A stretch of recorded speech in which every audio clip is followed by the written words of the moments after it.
देखा, जिसको कई लोग कांच कोहरी बोलते हैं, कई लोग कवच बोलते हैं, कोई कोई लोग बिच्छू बोलते हैं, जिसको हाथ लगाओ तो हाथ में खुजली चालू हो जाए, उस पर नजर पड़ी।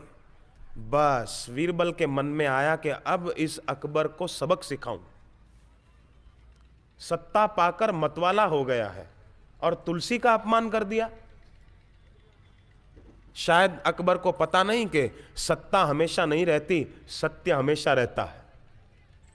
वीरबल रथ से उतरे और उस जंगली पौधे को हाथ नहीं लगाया, दूर से ही दंडवत प्रणाम किया। लौट कर आए। अकबर ने पूछा, इसको क्यों प्रणाम किया?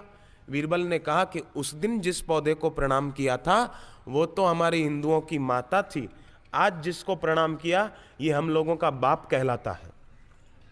अकबर ने कहा कि उस दिन तुम्हारी मां ने तो कुछ नहीं किया, आज तुम्हारा बाप क्या करता है मुझे देखना है। बोले जरा जाओ, पता चलेगा। अकबर उतरे रथ से नीचे, अपनी मूंछों को ताव देते हुए गए और पहले तो उस पौधे को खूब लात मारी, खूब। अब उस जमाने में तो आजकल की तरह बूट नहीं थे, जूते नहीं थे, कुछ और होगा। तो अकबर को पैरों में खुजली तो चालू हुई, पर फिर भी वो रुका नहीं। अभिमानी आदमी को चैन नहीं पड़ता। अहंकारी आदमी हमेशा अपनी शेखी बगाड़ता रहता है, बड़ों की बात नहीं मानता। मां अकबर ने वो जंगली पौधे को अब हाथ से पकड़ा, खींचा, फेंक दिया, पर हाथ में खुजली चालू हो गई।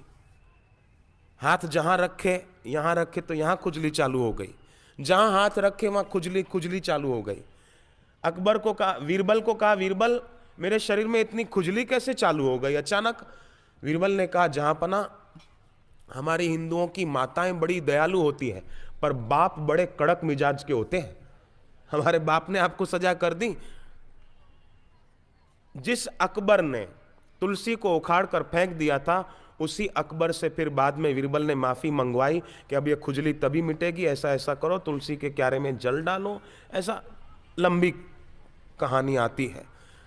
अभिप्राय यह है कि वीरबल ने सारस्वत मंत्र के जप के प्रभाव से अपनी बुद्धि शक्ति इतनी प्रखर की थी कि अकबर को भी झुकना पड़ा था वीरबल की बुद्धिमत्ता के आगे।